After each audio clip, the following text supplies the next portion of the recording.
Good morning mga langga! Good morning, lalo na sa mga kapareho kong may karamdaman na diabetes at sa iba na meron pa lang, nagpaparamdam pa lang yung sintomas. Abay, bilis-bilisan na natin. Magpa-check up na tayo para maagapan natin yan agad. Alam niyo mga langga, ang diabetes ay isang pangkaraniwang sakit na talaga dito sa atin, sa Pilipinas. Kaya kung mapapansin mo na meron ka ng mga sintomas, anumang uri ng diabetes na meron ka, mas maganda na maagapan ka agad. So ano-ano yung mga sintomas na naramdaman ko bago ako na-diagnose na mayroong diabetes? I-check nyo ito, baka nararamdaman nyo na rin.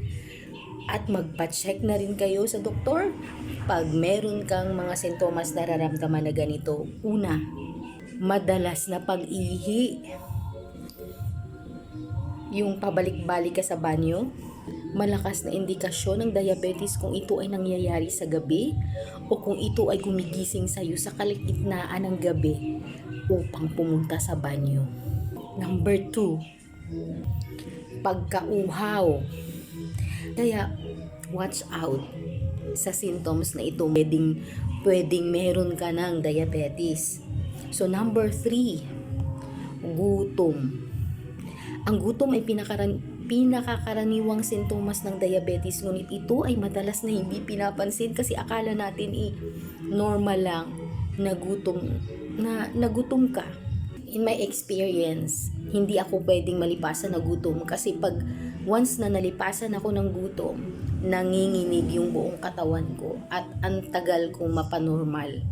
Kaya pag nagta-travel ako, palagi akong may candy or chocolate sa bag ko para maabutan man ako ng traffic or kung yung mga hindi inaasahan na sitwasyon, meron akong madudukot kasi ang sama talaga ng pakiramdam pag nalipasan ka ng gutom at ikaw ay may diabetes. Number 4, matinding pagbaba ng timbang. Mga diabetic patients na bigla na lang bumabagsak yung timbang for no reason. Minsan narinig ko may isa dito sa area namin na parang merong diabetes, tapos yung misconception ng mga tao, hindi na ba yan siya kumakain kasi grabe yung pagbagsak ng timbang. Pero wag po natin silang i-judge kasi kahit na kumakain yan sila, may mga ganun talagang symptoms yung diabetes na bigla ka na lang babagsak yung timbang. So in my situation, hindi masyadong yung bigla. Although nag-lose ako ng weight, pero hindi talaga yung bumagsak na as in payat na payat. So bantayan natin yung ganun. Kung may ganun kang symptoms na biglang pagbagsak ng timbang na kumakain ka naman, pwedeng meron ka ng diabetes or nagde-develop na yung diabetes sa katawan mo.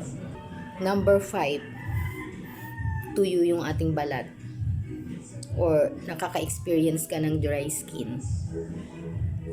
In my part at in my experience, hindi naman nangyari sa akin yung ganito. Kasi I make sure na kumakain talaga ako ng healthy foods, lalo na yung gulay. So kumain po tayo ng maraming gulay pag meron tayong diabetes para maiwasan natin yung nanunuyo yung ating balat. Hindi lang magandang tingnan pag meron kang dry skin.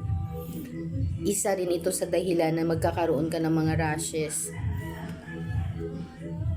or mga makati-kati sa iyong skin. So alagaan din po natin yung ating balat pag meron kang diabetes. Kaya importante talaga na alam mo kung ano ang iyong karamdaman in the very early stage. Number 6, meron kang mga sugat na hindi gumagaling. So mag-isip-isip ka na talaga kasi yung mga minor lang naman na sugat, mabilis lang yan gumaling. Pero kung magkaroon ka ng sugat na matagal na, weeks na hindi pa rin gumagaling, abay mag-isip-isip ka na baka mataas yung sugar mo. Kasi nangyari yan sa akin na meron akong small lang na sugat dito sa aking binti. nagtaka ako na sobrang tagal na hindi siya talaga gumagaling. So ang ginawa ng asawa ko ay hinugasan talaga ng hinugasan ng dahon ng bayabas. Tapos yung napansin ko, nung nag-scar siya, maitim siya. Dati naman pag nagkasugat ako, hindi naman ganun. Hindi nga halos napapansin yung scar. Pero ito talaga, tumatak talaga yung scar sa binti ko na maliit lang naman siya pero maitim. So yun talaga yung isa talagang sign na mataas ang iyong sugar. Kaya huwag nating baliwalain. Pag yung sugat natin ay matagal na gumaling, maaring nagde-develop ka na ng diabetes o maaring meron ka na. Number 7. Ito, na-experience ko rin to. Nagkakaroon ka ng problema sa iyong paningin. Napapansin ko to, yung lumalabo in some, may mga panahon na lumalabo siya, may mga panahon naman na okay naman yung vision mo. So napapansin ko pag mataas ang sugar ko, nararamdaman ko yung biglang paglabo ng aking mata. So kahit hindi ako mag-test ng aking blood sugar, pag nararamdaman ko yung biglang paglalabo ng aking mata, lalo na itong side na to, alam ko na tumataas ang aking sugar. So huwag nating baliwalain yan na baka simpleng sakit lang sa mata, kailangan mo lang ng eyeglasses. Hindi po ganun. Kailangan pa rin nating magpa-check. Number 8, pamamanhid. Ito talaga yung nararamdaman ko sa daliri ko. Pamamanhid talaga. O malamig na pakiramdam sa paa. Alam na yan nila dito sa bahay. Pag bigla akong tumigil sa ginagawa ko, titingnan na nila kaagad yung paa ko. Pag malamig yung paa ko, alam na nila na mataas yung sugar ko. Kaya alam na nila kung ano yung dapat gawin. Kaya importante rin na alam mo na meron kang ganitong karamdaman para malaman din ng mga kasama mo sa bahay at maging aware sila sa nararamdaman mo or kung meron kang mga ganitong atake. Alam na nila kung ano yung dapat gawin. Number 9, panghihina at pananakit ng ulo. Ito madalas ko to na na-experience. Yung okay ka, normal ka the whole day, tapos bigla na lang bumabagsak yung energy mo. Boom. Tapos medyo masakit yung ulo mo. Kaya ako, yung ginagawa ko na lang yan is humihiga ako, nagpapahinga talaga ako, tapos yung ginagawa ng mga kasama ko sa bahay ay binibigyan ako ng massage, slight na massage, tapos umiinom ako ng warm water. Kasi pag nararamdaman ko yung ganitong panghihina, nakakaramdam din ako ng pakiramdam na para akong lalagnatin.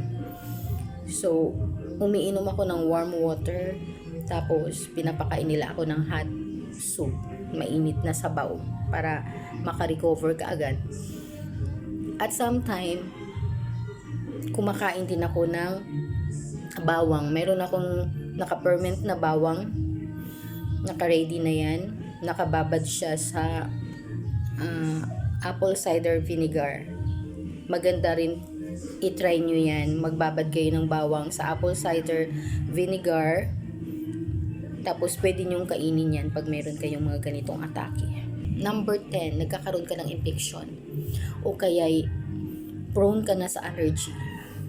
Ako, naranasan ko to kasi dahil dati naman hindi naman ako allergy sa mga uso, sa mga strong odor, sa mga pabango, sa mga ganyan pulbos. Hindi naman ako dati allergy sa mga ganyan. Pero ngayon, konting singhot ng mga ganyan, usok ng sigarilyo, malakas na pabango at mga pulbo, nagkakasipo na agad ako o kaya'y nagkakaubo. Kaya, importante talaga na alam mo na meron kang ganitong karamdaman para alam mo, maiwasan mo yung mga bagay na makakapag-trigger sa paglala ng iyong nararamdaman. Pag nararamdaman mo yung lahat ng mga symptoms na nabanggit ko, kailangan mo na talaga magpa-check up sa doktor. O hindi man lahat dyan, pero meron kang 2-3 sa binanggit ko na nararamdaman o nagpaparamdam na sa'yo. pumunta ka na sa doktor para maresitahan ka ng gamot or ma-check ang iyong blood sugar at para mas maaga pa na kaagad kung meron ka man. Tandaan lagi na mas maaga, mas maganda. Para dun sa ibang walang karamdaman na ganito, wag po nating i-judge yung mga pasyente, mga diabetic patient. Kasi hindi nila yan ginusto na magkaroon sila ng ganyang karamdaman. So magpasalamat kayo kasi normal kayo, hindi nyo kailangang uminom ng gamot, nakakatulog kayo anytime na gusto ninyo, na hindi yan nagagawa ng mga diabetic patient. So wag po natin silang husgahan. Siguro mas maganda na suportahan natin sila, lalo na yung sa mga kapamilya o kasama sa bahay. Suportahan ninyo sila kasi yan ang kailangan nila higit sa lahat. So that's all for now. Sana may napulot kayo sa ating chikahan ngayong umaga. At yung iba na mga walang mapagsabihan, pwede po kayong mag-comment dito, ikwento ninyo yung inyong experience at inyong nararamdaman as a diabetic patient, or kung hindi mo pa alam na meron kang ganito pero nararamdaman mo yung mga sintomas na ganito, please comment down at pag-usapan natin yan para sama-sama tayong magtulungan at gumaling. Maraming salamat. God bless everyone.